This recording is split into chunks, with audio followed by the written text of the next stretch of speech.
I have seen students getting panic attack, anxiety, and stress over the first year examination. To talk about students who are going to give their university examination of BMS First Professional, today I'm going to talk about exactly how you can prepare for your examination. What does the examiner expect from you, your answer writing strategies, and the mistakes that you should be avoiding during your examination. So let's get started. I am Apurva Singh and I am currently a second professional BMS student.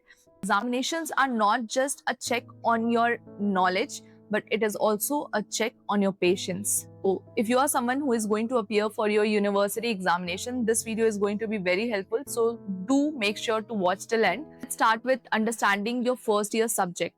सबसे पहले इस संस्कृत और आयुर्वेद इतिहास, पदार्थ विज्ञान, क्रिया शरीर, anatomy and Samhita. Let's start with Ayurved Itihas. Do make sure to solve MCQs. Okay, there are lots of MCQs that you will get on net. Even on my Instagram account, there is a question bank of MCQ of Ayurved Itihas. And second of all, try to solve the question paper of your university for Ayurved Itihas. Sanskrit में मैं बोलूंगी कि आपने अभी तक जितना grammar पढ़ा है वेल एंड गुड, जितना नोट्स बनाया है वेल एंड गुड. अब आप बिल्कुल पीवाईक्यू ओरिएंटेड हो जाओ. सबसे पहले सिलेबस में देखो सबसे ज्यादा मार्क्स कौन सा पोर्शन होल्ड करता है और उस मार्क्स को कैलकुलेट करके सबसे पहले ये निकालो कि कौन सा पोर्शन आपको ईजी लगता है, कौन सा पोर्शन में आपको सबसे ज्यादा मार्क्स स्कोर कर सकते हो जिसमें आपको 50% आ सकता है. तो उससे क्या होगा कि अगर आप संस्कृत में अभी भी वीक फील कर रहे हो, कुछ भी नहीं पढ़ा है, तो आपका कॉन्फिडेंस बिल्ड होगा. तो संस्कृत का सिलेबस उठाना है, उसमें आपको देखना है कि सबसे ज्यादा मार्क्स जो 10 मार्क्स का क्वेश्चन है वो किस पोर्शन से आने वाला है और उस पोर्शन को आप पीवाईक्यू के थ्रू सबसे पहले कवर करने वाले हो. सेकेंड ऑफ ऑल आता है हम लोग का पदार्थ विज्ञान. पदार्थ विज्ञान में having notes is very important. Clinical application again मैंने अपने टेलीग्राम चैनल पे भी डाल के रखा है और इंस्टाग्राम पे भी डाल के रखा है. क्लिनिकल एप्लीकेशन करना मत भूलना. 10 मार्क्स के क्वेश्चन में अक्सर पूछे जाने वाला सवाल है क्लिनिकल एप्लीकेशन. पदार्थ विज्ञान का बैकबोन है क्लिनिकल एप्लीकेशन. पदार्थ विज्ञान अगेन एक बहुत थ्योरेटिकल चैप्टर है. उसके डेफिनेशंस, फ्लो चार्ट, क्लासिफिकेशंस आपके टिप ऑफ द टंग पे होना चाहिए. सेकंड मूव करते हैं क्रिया शरीर में. क्रिया शरीर में फ्लो चार्ट्स जितने ज्यादा आपको बना सकते हो आप बना कर आना. फ्लो चार्ट्स को बनाने से चूकना मत. Being it paper 1, being it paper 2, आपके फ्लो चार्ट्स हमेशा आपके सेवियर रहने वाले हैं. एनाटॉमी का बात करते हैं. एनाटॉमी में कुछ कुछ टॉपिक्स ऐसे होंगे जो आप नहीं पढ़ पाओगे क्योंकि सिलेबस बहुत वास्ट होने वाला है. उसका डायग्राम देखना मत भूलना.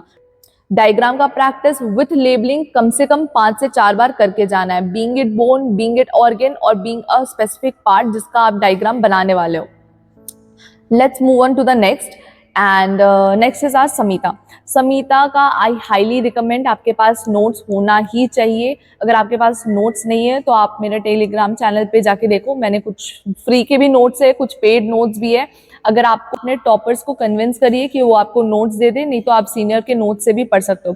संहिता में नोट्स की जरूरत इसलिए है क्योंकि आपको संहिता बहुत बड़ा लगने वाला है. 13 चैप्टर, उधर से 14 चैप्टर.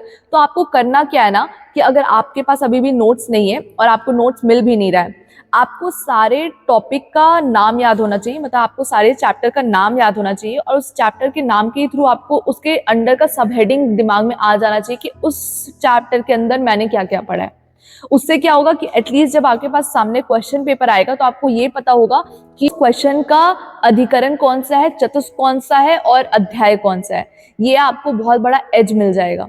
तो सबसे पहले संहिता में आप ये करने का कोशिश करो. नोट्स या तो आप नहीं बनाए हो तो अवेलेबल करवाओ, और अगर आपको अभी भी टाइम है नोट्स बनाने का तो स्टार्ट ऐसे करो कि आप हेडिंग से, चैप्टर के हेडिंग से, उसके सब हेडिंग से शुरुआत कर रहे हो. चैप्टर का नाम याद कर रहे हो, चैप्टर के नाम से ही उसका संधि विच्छेद करके उसके अंदर क्या क्या कैटेगराइजेशन आ सकता है आप उसका एक शॉर्ट नोट्स बना लो. ये आपके एग्जाम के लास्ट मिनट के लिए बहुत काम आएगा.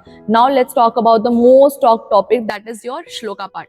श्लोका में क्या है कि आप अपने पूरे साल भर का मेहनत जो करना था आपको श्लोका में आप कर चुके हो. लास्ट मोमेंट में कोई भी नया श्लोका मत करना क्योंकि वो इवेंचुअली याद नहीं आने वाला है.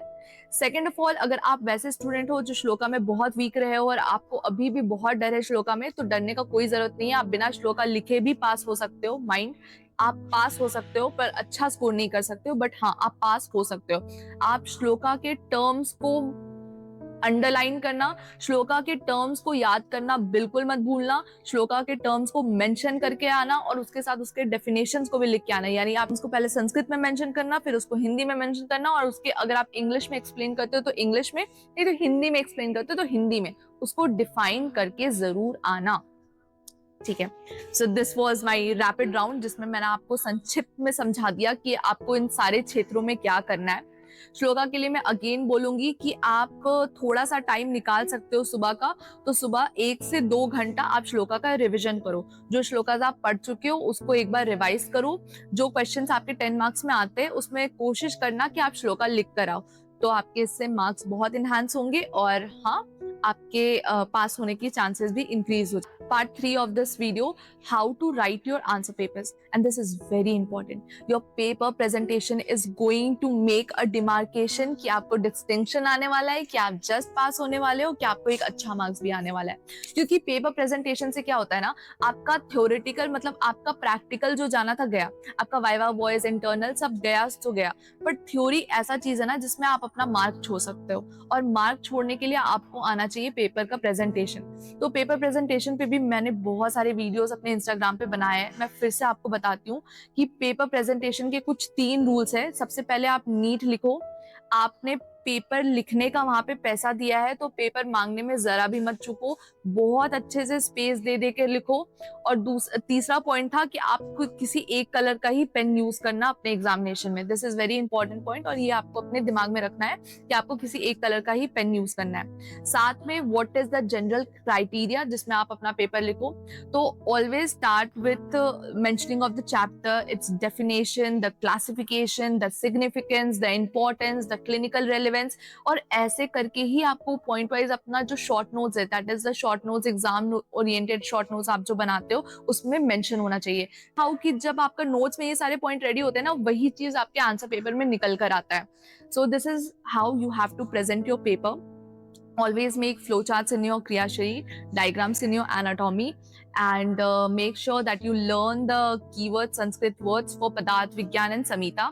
और संस्कृत में आई अगेन से कि अपना जो प्रीवियस ईयर क्वेश्चन पेपर है उसका रिविजन करके जाना, that is going to be very helpful. What should be your last minute exam strategy?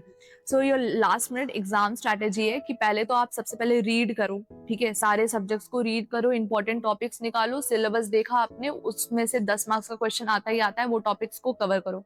कैसे भी करके 50% मार्क्स जिस सब्जेक्ट में आपको सिक्योर करना है वो पहले सिक्योर कर लो, कॉन्फिडेंट हो जाओ कि आप उस सब्जेक्ट में आप पास होने वाले हो। एक बार आपने must to do questions, 10 marks question से डील कर लिया, उसके बाद move on to your weak subjects, ठीक है। वीक सब्जेक्ट्स ऐसे सब्जेक्ट्स हो सकते हैं जिसमें एनाटॉमी में आपको बहुत डर लग रहा है, बहुत ज्यादा डर लग रहा है, तो एनाटॉमी में आपको डर लग रहा है तो उसमें आपको प्रैक्टिस की भी अब ज्यादा जरूरत है। तो उस पर फोकस करते हुए जो पॉइंटर्स है, जो पीवाईक्यू में अक्सर रिपीट होने वाले क्वेश्चंस है, जो कि टेलीग्राम चैनल पे भी मोस्ट इंपॉर्टेंट क्वेश्चंस मैंने डाल रखे हैं, आप उसको देखो कि इनमें से आपको कौन सा नहीं आ रहा है, और आपको अब जब नहीं आ रहा है वो क्वेश्चन, उसका द शॉर्टेस्ट नोट पॉसिबल आप वो बनाओ, और खुद के हाथ से बनाओ, ताकि आपको दिमाग में 3 से 4 बार रिमेम्बरेंस ऐसी हो जाते है जब आप लिखते हो। आप एक बार उसको लिखने से पहले पढ़ते हो, फिर लिखते समय पढ़ते हो, और लिखने के बाद पढ़ते हो, ऐसे 3 टाइम रिविजन हो जाता है, दिमाग में वो ज्यादा देर तक सस्टेन कर पाता है। लास्ट मोमेंट पे जितना हो सके उतना रिविजन करो। कोई नया सब्जेक्ट नहीं छूना है। अब कुछ नया टॉपिक ऐसा है जो आपको बिल्कुल समझ नहीं आया लेकिन बहुत ज्यादा इंपॉर्टेंट है, तो उसका कंसेप्ट समझ लेना है, उसका एमसीक्यू समझ लेना है, लेकिन आपको उस पर अब ज्यादा टाइम वेस्ट नहीं कर। तो लास्ट मोमेंट पे revision, practice your flow charts and diagram, and revise your shloka also. Now the common mistake that you have to avoid, number 1 is not doing enough revision and starting with the new topics. Second is do not depend only on senior notes. ठीक है, आपका खुद का brain use करना जरूरी है। Syllabus में जाओ, बार बार देखो सिलेबस में क्या क्या पॉइंट मेंशन किया हुआ है, क्या वो पॉइंट आप पढ़े हो, आपके नोट्स में है या नहीं है, ठीक है। Third is don't compare yourself with the toppers, ठीक है, सबका अलग अलग पेस होता है। डोंट पैनिक, डोंट डू रट्टाफिकेशन before 10 days, that will create a sense of anxiety in yourself, ठीक है। ट्राई टू अवॉइड रट्टाफिकेशन एंड कंसेप्चुलाइज करने के लिए आप डायग्राम्स और फ्लो चार्ट्स पे ज्यादा फोकस करो, ठीक है। आपके जो डायग्राम्स है उसको भी अवॉइड नहीं करना है, और श्लोका के पीछे एकदम बिल्कुल बहुत ज्यादा टाइम वेस्ट नहीं करना है. अगर श्लोका नहीं हो रहा है तो move on to the definition. The second professional student, I tell you, build your basic, clear your concepts and revise as much as possible. Very all the best for your examination. अच्छे से paper present करके आना, panic मत करना, important topics पढ़ कर जाओ, PYQ पढ़ के जाओ, क्वेश्चंस वहीं से आएंगे और आपसे हो जाएगा. It is nothing in the world that you can't do it. So just focus on what you have already studied and revising it along with PYQ के important questions को भी देखते रहो. So if you like the video, do share it with your friends and subscribe to the channel, and also make sure to comment if you want the list of important topics and what should be the topic of my next video. And thanks for watching if you have watched till end, and we'll meet up in the next video.